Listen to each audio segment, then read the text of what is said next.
और इस मुल्क की हुकूमत को मैं सिर्फ इतना कहना चाहता हूँ, सब याद रखा जाएगा। दोस्तों, आनंद रंगनाथन ने एक डिबेट में कहा था कि नसरुद्दीन शाह एक्टर चाहे कितना भी अच्छा क्यों ना हो, पर आदमी बहुत घटिया है। और ये बात सिर्फ बोलने वाली नहीं है, ये आदमी सच में ये चीज अक्सर साबित करता रहता है, आए दिन प्रूव करता रहता है। अब ये खुद भले ही पूरा दिन एसी में बिताता हो, इसके बच्चे भले ही विदेश में ऐश कर रहे हो, पर ये भारतीय युवाओं को सड़क पर उतरने के लिए बुला रहा है, भारतीय युवाओं को हुड़दंगी के लिए बुला रहा है। मतलब इस इंसान ने पूरी जिंदगी भले ही विलेन के रोल किए हों, पर इसकी हरकतें आज भी वैसे ही हैं। आज भी इसके अंदर का वो विलेन मरा नहीं है, और शायद इसी वजह से आज रिजवान अहमद ने इसकी जमकर क्लास लगाई है। बाकी किस तरह से नसरुद्दीन शाह को रगड़ा गया है, पेला गया है, आप खुद देखिए। इन सब बच्चों से मैं कहना चाहता हूँ कि हिम्मत ना हारें। बहुत से लोगों की हमदर्दी आपके साथ है। अच्छा। बहुत से लोग आपके साथ हैं। अच्छा। आप लड़ते रहें। मुझे हमारे मुल्क की युवा पीढ़ी से हमेशा उम्मीद रही है, और अब वो उम्मीद और उजागर हो गई है। आप लोग अपनी लड़ाई लड़ते रहें, हम सब आपके साथ हैं। और इस मुल्क की हुकूमत को मैं सिर्फ इतना कहना चाहता हूँ, सब याद रखा जाएगा।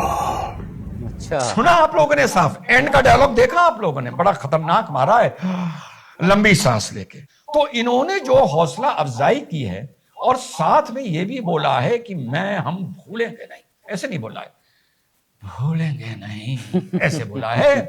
तो इनके बारे में अनुपम खेर ने एक बात बोली थी। अनुपम खेर ने, अब मुझे नहीं पता वो बात सही थी या गलत थी, क्योंकि अनुपम खेर इनके साथ बहुत रहा है, तो हो सकता है भाई उसने सही बात बोली हो। इन्होंने जब अनुपम खेर पर एक अनैतिक अटैक किया था, तो अनुपम खेर ने पलटवार में जो बोला था, मैं उन्हीं को कोट कर रहा हूं कि जो सस्ता नशा होता है, ये सस्ता नशा धीरे धीरे इंसान की जो सोचने समझने की कुव्वत होती है, उसको धीरे धीरे ये कम कर दिमाग। तो यार जो अनुपम खेर ने बोला, एक बात तो है कि वो बात सच लगती है, क्योंकि आदमी की याद रखने की जो कुव्वत है नसीर साहब की चली गई है। भाई नसरुद्दीन, यार तुम कैसी बात कर रहे हो कि तुम भूलोगे नहीं? यार तुम तो मेरठ भूले बैठे हो, तुम तो हाशिमपुरा मलियाना भूले बैठे हो, तुम तो जली कोठी भूले बैठे हो, तुम तो अलीगढ़ भूले बैठे हो, तुम तो भागलपुर भूले बैठे हो, जहां पर सुनते हैं कि 75 मुसलमानों को मार के खेत में दबाकर ऊपर गोभी बो दी गई थी। मेरठ इन्होंने इस मारे कहा क्योंकि मेरठ के ये हैं, और मेरठ में दंगे बहुत होते थे, और मूलतः उन दंगों में मुसलमान बहुत काटा और बहुत पेला जाता था। कांग्रेस टाइम की बात कर रहा हूं। फिर मोहसिना किदवाई एक हुआ करती थी कांग्रेस की नेता, वो गाड़ी लेके आती थी, कुछ टिश्यू लेके आती थी, मौलानाओं को टिश्यू देती थी, टिश्यू में लपेट के कुछ और देती थी, फिर मुसलमानों की बस्तियों में जाती थी, फिर मुसलमान औरतों को सिलाई मशीन दे देती थी, और इसी तरह से ये सिलसिला चलता रहता था। बड़ी एक्चुअल बात बता रहा हूं आप लोगों को। तो इनकी एक फिल्म आई थी चाइना गेट। तो चाइना गेट में एक किरदार और दूसरे थे हमारे द ग्रेट अमरीश पुरी साहब। वो फिल्म में दिखाया गया है कि मुसलमानों से बहुत चिढ़ते थे, बताते नहीं थे क्यों चिढ़ता हूं। तो वो नसीरुद्दीन शाह भी उसमें थे, सरफराज खान बने थे, तो वो उससे भी बहुत चिढ़ते थे। तो उस फिल्म में फिर एक ऐसा सीन आता है कि अमरीश पुरी कहीं डाकुओं की पे नजर रखने के लिए कहीं पर चौकसी में बैठा हुआ है, तो आंधी तूफान आता है, तो पीछे से पत्थर रोल होके आता है, तो नसरुद्दीन शाह वहां पहुंच जाते हैं और अमरीश पुरी को बचा लेते हैं। तो फिर अमरीश पुरी रियलाइज करता है कि सारे मुसलमान तो खराब नहीं होते हैं, सरफराज खान ने मेरी जान बचाई है। तो वहां पर बड़ी तगड़ी डायलॉग डिलीवरी होती है। तो अमरीश पुरी ये बताता है कि मैं इस सारे मुसलमानों से नफरत करता हूं कि 1947 के बंटवारे में मेरे कुछ रिश्तेदार मारे गए थे। तो नसरुद्दीन उसको ये बताते हैं कि मेरठ के दंगे में मेरा भाई भी मारा गया था, पर इसका मतलब ये नहीं कि मैं सबसे नफरत करने लगूं। नहीं, सही बात है, अच्छी बात है, अमरीश पुरी अपनी गलती को रियलाइज करता है। अमा तुम सबसे बड़ी बात, तुम मुंबई और भिवंडी और थाने भूले बैठे हो, और इससे बड़ी बात तुम यार इतने बेशरम टाइप के हो कि तुम लोग तो शिवसेना को भूले बैठे हो।